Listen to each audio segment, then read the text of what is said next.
Vous écoutez l'épisode 66 de Femmes et Ambitieuses, le podcast de coaching qui accompagne les managers et dirigeantes dans leur épanouissement professionnel et personnel. Je m'appelle Jenny Chamas, je suis coach de vie certifiée et auteure du livre Ambitieuse et épanouie aux éditions W Books. Toutes les informations que je partage ici sont disponibles sur mon site coachapi.com. Abonnez-vous au podcast sur la plateforme de votre choix et recevez tous les mardis le nouvel épisode. Si vous aimez ce podcast, partagez-le avec les gens que vous aimez et qui pourraient en bénéficier. Et vous pouvez aussi me laisser un avis 5 étoiles sur la plateforme de votre choix. Mille merci. Aujourd'hui, j'aimerais féliciter ma cliente, Joséphine, qui est avocate et qui, avant le coaching, ne se sentait pas affirmée, débordée et éteinte. Elle écrit « Après avoir été coachée par Jenny, je me sens pilote et équipée. Je sais que je ne suis pas à l'abri de coups durs, mais je sais désormais comment les gérer de manière efficace, objective et sans paniquer. Cela m'apporte de l'assurance et je me sens clairement plus épanouie et assumée au quotidien. » C'est vraiment un plaisir de lire ces succès. Bravo Joséphine. Aujourd'hui, je vous parle d'investir en vous.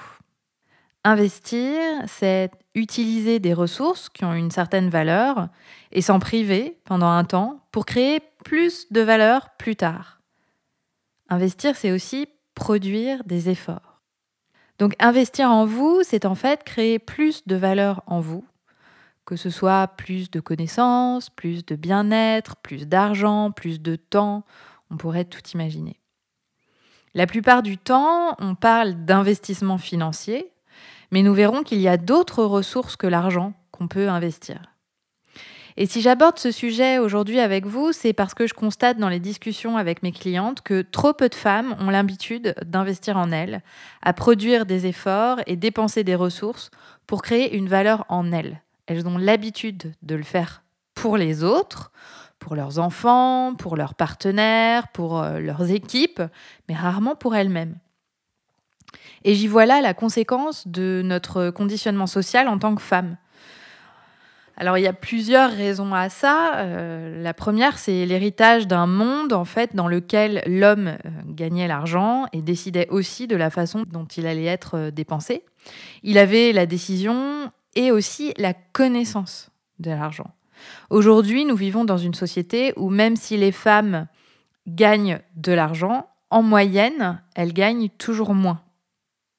Au-delà de ça, il y a aussi le conditionnement social du statut de parent, où quand on a des enfants, la plupart du temps, on pense tout à fait normal d'investir d'abord en eux avant d'investir en soi, dans des proportions qui nous amènent parfois à négliger nos propres besoins, alors que foncièrement, on pourrait potentiellement investir dans les deux, à savoir dans ses enfants et dans soi.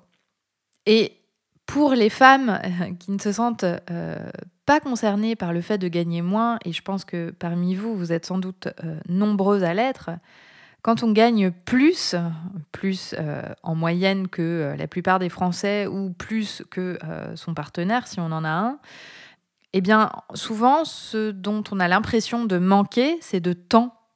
Donc, l'investissement devient aussi compliqué parce que ce n'est plus le problème d'un investissement financier, c'est le problème d'investissement temps. Donc, en fait, toutes ces limites qu'on pense avoir sont vraiment héritées de notre conditionnement social en tant que femme. Alors, dans cet épisode, j'aimerais déconstruire quelques schémas avec vous pour explorer les possibilités que vous avez. Alors, si on regarde les investissements qu'on fait habituellement dans une vie, il s'agit d'immobilier. On investit de l'argent pour créer un patrimoine immobilier. On investit beaucoup de temps et d'amour dans les relations qu'on a, les relations aux autres, qu'elles soient amoureuses ou filiales ou amicales. On investit dans le mariage quand on se marie, et notamment souvent pas mal d'argent. On investit beaucoup dans le travail, du temps. On investit aussi de l'argent, puisqu'avant ça, on fait des études pour pouvoir ensuite avoir un travail. Et puis, on investit aussi beaucoup dans nos enfants, du temps et ou de l'argent et de l'amour. En revanche, pour soi, plutôt qu'investir, on dépense. On dépense dans des plaisirs à court terme qui nous font plaisir et dont on a l'impression que c'est vraiment ça qui va nous aider à avoir une vie meilleure. Alors ça va être d'aller, par exemple, souvent au restaurant ou alors d'acheter de la nourriture particulièrement qualitative, de se payer de belles vacances, d'acheter des vêtements, des sacs à main, des chaussures, des bijoux, s'offrir un massage de temps en temps, aller à la salle de sport, etc. Et en fait, quand on regarde de plus près, on a peu, voire pas de ressources allouées purement à l'investissement en soi. C'est-à-dire que là, ce que je viens de vous lister, c'est plutôt des plaisirs qu'on s'achète. On n'investit pas en soi en tant que personne. Alors, de quoi je parle quand je dis investir en soi ? Investir en soi, c'est par exemple investir dans votre cerveau. Investir dans la connaissance, dans la formation, dans l'apprentissage de nouvelles compétences. À part les heures de formation que vous propose votre entreprise si vous êtes salarié, est-ce que vous vous formez à de nouvelles choses? Des choses qui vous excitent, dont vous êtes curieuse, qui étendent votre zone de génie, que ce soit professionnel ou personnel? Est-ce que vous prenez des cours, des MOOC? Qu'est-ce que vous faites vraiment pour investir dans votre cerveau? On peut aussi penser à l'investissement dans votre bien-être. Alors, pas des vacances, là où l'effet dure 2 semaines et après se tarit en à peu près 1 semaine top chrono. Pas non plus nécessairement un cours de sport, mais votre bien-être à long terme. Alors, dans ce cas-là, ce serait faire beaucoup de sport, vraiment toutes les semaines, ne pas rater. Ce serait méditer, se faire coacher, avoir du temps de réflexion, faire des marches régulières dans la nature, seul, penser, des temps de respiration, du temps pour vous. Est-ce que, en fait, vous investissez dans votre futur vous? Investissez du temps, de l'argent, de l'amour, à penser à qui vous voulez être et comment vous voulez y arriver et quels moyens mettre en œuvre pour y arriver.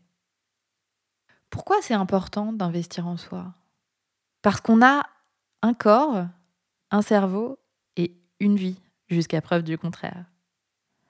Parce qu'elle vaut le coup d'être vécue d'une façon épanouissante, sinon, à quoi bon? Parce qu'elle ne devient pas plus facile demain, une fois que vous avez coché toutes les cases, alors autant apprendre à en profiter dès aujourd'hui. Parce qu'on a la chance d'avoir cette expérience sur Terre et qu'on est libre de choisir ce qu'on veut en faire. Parce qu'investir en soi permet d'étendre sa capacité à appréhender le monde, à partager, à transmettre et à être présente au monde. Parce qu'investir en soi, c'est être capable de créer plus de valeur dans le monde de demain. Et quoi que ça signifie pour vous. Est-ce que c'est plus de valeur dans votre travail, dans votre vie, dans vos relations aux autres, dans ce que vous voulez laisser comme empreinte? Et parce que, en fait, créer plus de valeur en soi, c'est être capable aussi d'en donner plus aux autres.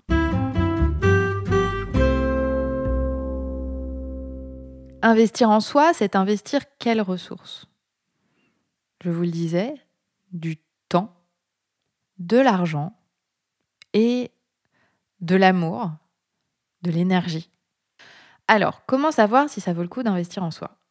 Quand on réfléchit à un investissement, le cerveau reptilien imagine tout de suite le coût et le manque qui y sont associés.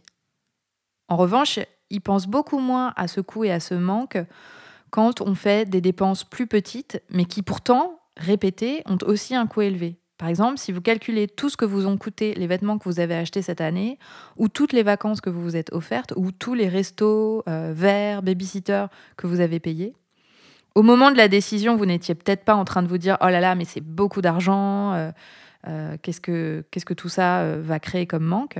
Mais en fait, tout cumulé, c'est sans doute plus que l'investissement financier dans quelque chose qui compte vraiment pour vous. Ou d'ailleurs, l'investissement temps. Par exemple, faire un MBA, vous former, faire une retraite de yoga ou de méditation.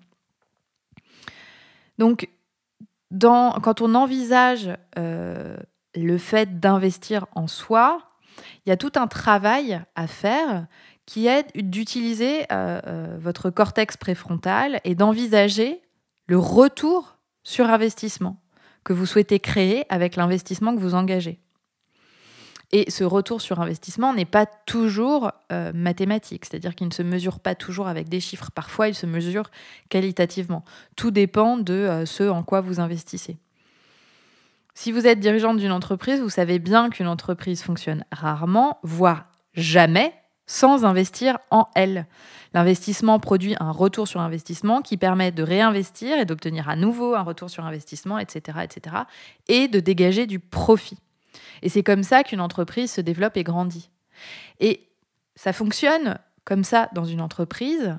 Ça a été prouvé de multiples fois, vous le voyez vous-même sans doute.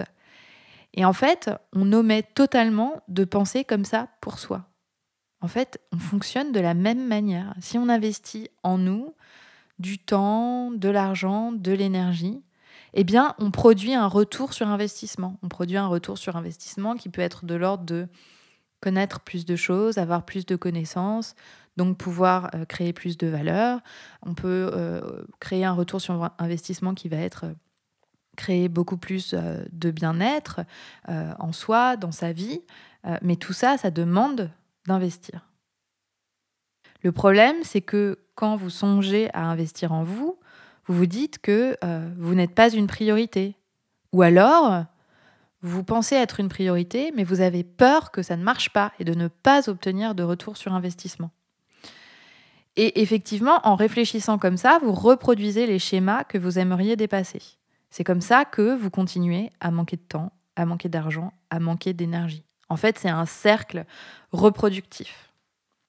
Ainsi, pour investir en vous, vous devez dépasser tout ce que vous sert sur un plateau d'argent, votre cerveau reptilien, et vous poser les bonnes questions. Quel retour sur investissement je veux créer avec cet investissement ? Et aussi vous engager à le faire. Parce que le retour sur investissement n'intervient jamais seul. C'est vous qui le créez. Investir du temps, de l'argent et de l'énergie en vous, c'est en fait vous permettre de vous développer, de profiter de la vie et d'utiliser chaque instant comme un cadeau que vous recevez plutôt que comme quelque chose que vous devez tirer derrière vous et avancer en ayant sans cesse l'impression de manquer. Comme exercice cette semaine, je vous propose la réflexion suivante. En quoi voulez-vous investir pour 2020 qui vous permette de gagner en bien-être, en alignement et de devenir un peu plus la version de vous-même que vous voulez être ? Vous êtes manager ou dirigeante et vous souhaitez franchir une étape décisive dans votre carrière et trouver votre équilibre. Je suis la coach qu'il vous faut. Je propose un programme de coaching de 6 mois pour des femmes ambitieuses et motivées qui veulent changer les choses pour elles, aller plus loin dans leur développement professionnel, tout en retrouvant le goût du plaisir et un équilibre de vie. Si vous vous reconnaissez, que vous avez le désir de vivre une vie intentionnelle et épanouie et d'affronter les challenges et les risques sur le chemin de vos objectifs, ce programme est fait pour vous. Pour en bénéficier, vous pouvez cliquer sur le lien dans les notes de cet épisode ou vous rendre directement sur mon site coachhappy.com et cliquer sur « Travailler avec Jenny ». À bientôt.